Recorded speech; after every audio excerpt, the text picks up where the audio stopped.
Hello বন্ধুরা, ভিডিওর প্রথমেই রথযাত্রার শুভেচ্ছা জানাই। আর আশা করি জগন্নাথ দেবের কৃপায় তোমরা ভালো আছো, সুস্থ থাকো, সবাই ভালো থাকো। তো রথযাত্রা উপলক্ষে আজকে একটি রেসিপি তোমাদের সাথে শেয়ার করব, অমালু। এটা জগন্নাথ দেবের ভোগ বা প্রসাদে অর্পণ করা হয়। তো চলো রেসিপিটা শেয়ার করা যাক। তো এখানে নিয়েছি আমি 1 কাপ আটা,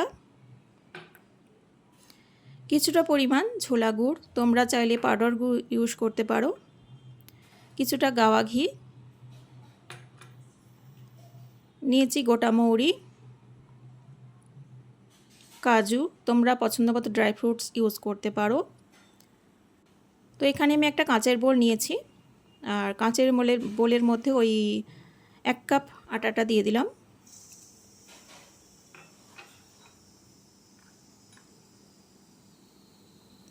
এবার এর মধ্যে 2 চামচ মতো গাওয়া ঘি দিয়ে দিচ্ছি।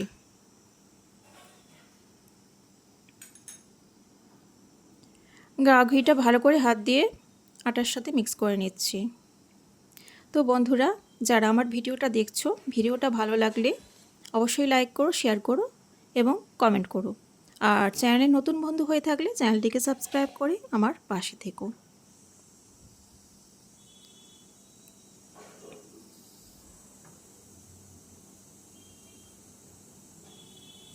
তো ঘিটা আমার মাখানো হয়ে গেছে। এবার আমি গুড়টা দিয়ে দিলাম আটার মধ্যে, আর গুড়টাকেও ভালো করে হাতের সাহায্যে আটার সাথে মিক্স করে নিচ্ছি।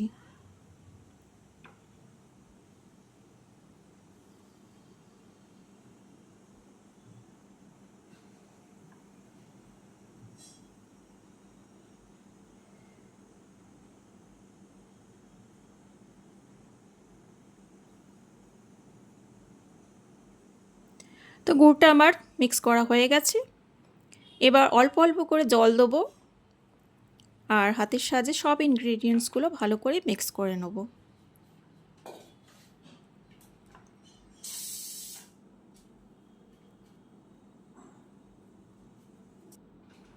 তো দেখো, এভাবেই একটু একটু করে জল দিচ্ছি আর হাতের সাহায্যে সব ইনগ্রেডিয়েন্টসগুলো মিক্স করে নিচ্ছি।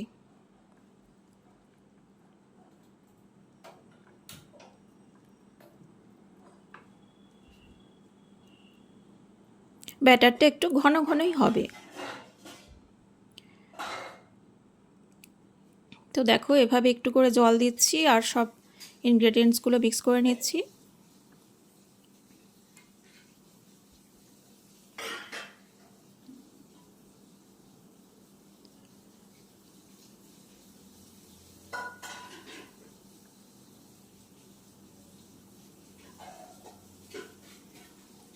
তো দেখো, ব্যাটারটা আমার রেডি হয়ে গেছে। এবার একটা হাতার সাহায্যে দেখে নিচ্ছি যে ব্যাটারটা আমার ঠিক হয়েছে কি না। দেখো, হাতা ডুবিয়ে যদি দেখো হাতার গায়ে এভাবে লেগে যাচ্ছে ব্যাটারটা, তাহলে বুঝতে হবে যে ব্যাটারটা আমার পারফেক্ট হয়েছে।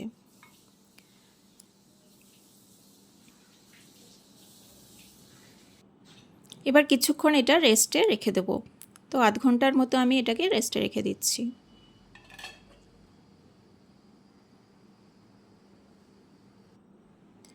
আধ ঘন্টার পর ফিরে এলাম।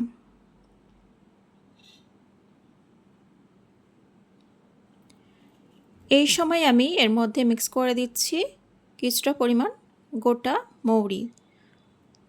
তোমরা বড় এলাচও দিতে পারো, তো বড় এলাচ আমার ছিল না, তাই এখানে আমি গোটা মৌরি দিয়েছি। আর গোটা মৌরিটা ভালো করে মিক্স করে নিচ্ছি।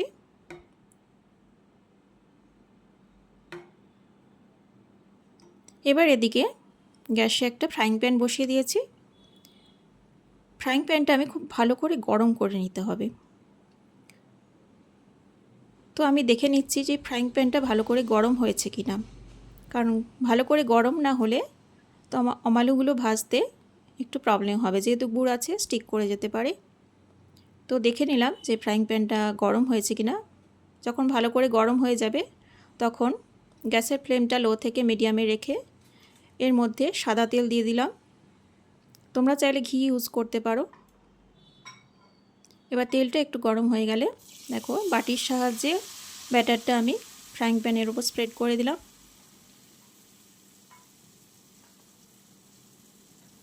তো এটা একটু ধৈর্য ধরে ভেজে নিতে হবে। তো তোমরা এটা রথযাত্রার দিন বাড়িতে বানাতে পারো। জগন্নাথ দেবকে এটা ক্ষীর বা পায়েসের সাথে অর্পণ করতে পারো। এটা খেতে খুবই ভালো হয়, খুবই অসাধারণ হয় খেতে। তো দেখো সাইডগুলো একটু ব্রাউন ব্রাউন হয়ে এসেছে, মানে বুঝতে হবে যে ওই সাইডটা এবার হয়ে এসেছে।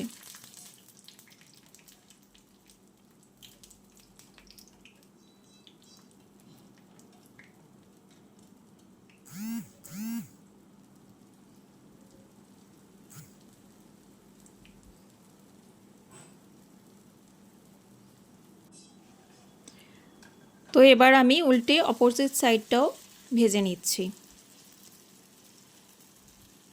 তো এইভাবেই সব আলুগুলো আমি রেডি করে নিলাম। তো তোমরাও বাড়িতে বানাতে পারো।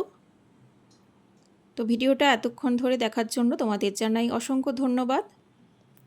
আর ওপর থেকে একটু ড্রাই ফ্রুটস ডেকোরেশনের জন্য দিয়ে দিলাম। তোমরা সবাই ভালো থেকো, সুস্থ থেকো।